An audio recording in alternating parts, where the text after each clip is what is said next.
Assalamualaikum warahmatullahi wabarakatuh. Halo, kembali lagi dengan saya Dewi Indriani, mahasiswi semester 4 program studi bimbingan dan konseling Islam, Fakultas Usuluddin Adab dan Dakwah, Universitas Islam Negeri Sultan Haji Muhammad Idris Samarinda.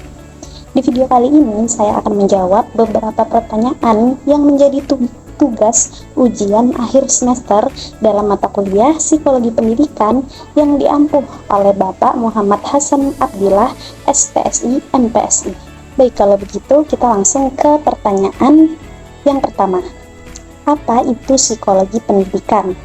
Nah, sedikit yang saya tahu dan saya pahami mengenai psikologi pendidikan ialah merupakan cabang ilmu psikologi yang mempelajari bagaimana manusia belajar dalam lingkungan pendidikan serta bagaimana proses pembelajaran dapat ditingkatkan melalui berbagai metode dan pendekatan psikologis. Lalu yang kedua, apa yang saya pelajari di dalam psikologi pendidikan? Dalam mata kuliah psikologi pendidikan, banyak hal yang saya pelajari, terutama mengenai berbagai teori dan konsep yang berkaitan dengan proses belajar mengajar. Nah, hal ini termasuk kepada teori perkembangan kognitif dan bahasa, perkembangan sosial, emosional, dan moral, teori pembelajaran perilaku dan kognitif, serta penerapan psikologi pendidikan dalam pengajaran. Banyak hal yang saya pelajari di dalam psikologi pendidikan, dan itulah tadi materi-materi besar yang saya ingat di dalam psikologi pendidikan. Lanjut ke pertanyaan ketiga, yaitu materi apa di psikologi pendidikan yang saya sukai dan alasannya apa? Mengenai materi apa yang saya sukai dalam psikologi pendidikan, sebenarnya saya menyukai dan menerima semua materi di dalam psikologi pendidikan. Tapi jika harus memilih salah satu yang sangat saya sukai, yaitu materi tentang perkembangan sosial, emosional, dan moral, terutama pada bagian 8 tahapan perkembangan psikososial menurut Erikson. Mengapa materi tersebut yang saya sukai?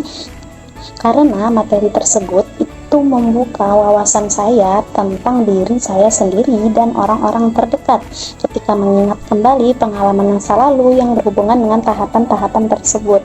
Sebab ketika kita mengingat kembali masa lalu dihubungkan dengan tahapan-tahapan tersebut, itu sangat memberikan arti dan jawaban yang dalam menurut saya. Baik, lanjut ke pertanyaan keempat, yaitu materi apa di psikologi pendidikan yang merubah saya, dan jelaskan apa yang berubah. Baik, semua materi dalam psikologi pendidikan itu pasti merubah saya, terutama dalam hal wawasan dan pengetahuan, yang dimana wawasan dan pengetahuan saya itu menjadi lebih luas. Namun jika harus dikhususkan materi apa yang merubah saya, maka saya akan memilih materi yang saya sukai tadi, yaitu materi tentang 8 tahapan perkembangan psikososial menurut Erikson yang ada pada bagian perkembangan sosial, emosional, dan moral. Sebab materi tersebut itu sangat berdampak besar bagi saya. Alasannya dan apa yang berubah dari saya ialah materi ini membantu saya lebih memahami diri sendiri dan orang lain, terutama dalam konteks perkembangan psikososial mereka, sehingga saya menjadi lebih peka dan empatik dalam berinteraksi dengan orang lain, terutama jika mengenai psikososial atau mengenai perkembangan mereka. Saya menjadi lebih mengaitkan atau menjadi lebih peka dan empatik mengenai hal tersebut. Baik, ke pertanyaan selanjutnya, yaitu pertanyaan terakhir atau pertanyaan kelima. Bagaimana penerapan psikologi pendidikan dalam kehidupan saya saat ini, terutama setelah mendapatkan materi mengenai psikologi pendidikan tersebut? Nah, setelah mempelajari psikologi pendidikan, saya menjadi dapat menerapkan konsep-konsep yang dipelajari dalam membantu adik-adik atau membantu orang lain dalam hal belajar, terutama ya dalam membantu adik-adik saya atau adik-adik sepupu saya dalam hal belajar. Misalnya ketika saya membantu adik-adik sepupu saya dalam hal belajar, saya dapat menggunakan teknik motivasi yang tepat dan strategi pengajaran yang sesuai dengan tahapan perkembangan mereka, sehingga Selain dari itu juga, saya juga lebih mampu memahami dan mendukung kebutuhan emosional mereka, sehingga dapat menciptakan lingkungan belajar yang lebih positif dan efektif.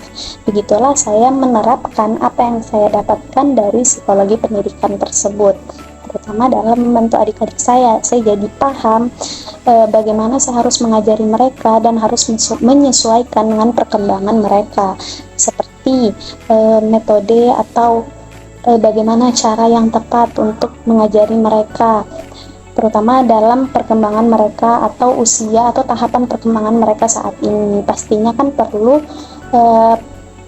teknik yang berbeda seperti itu.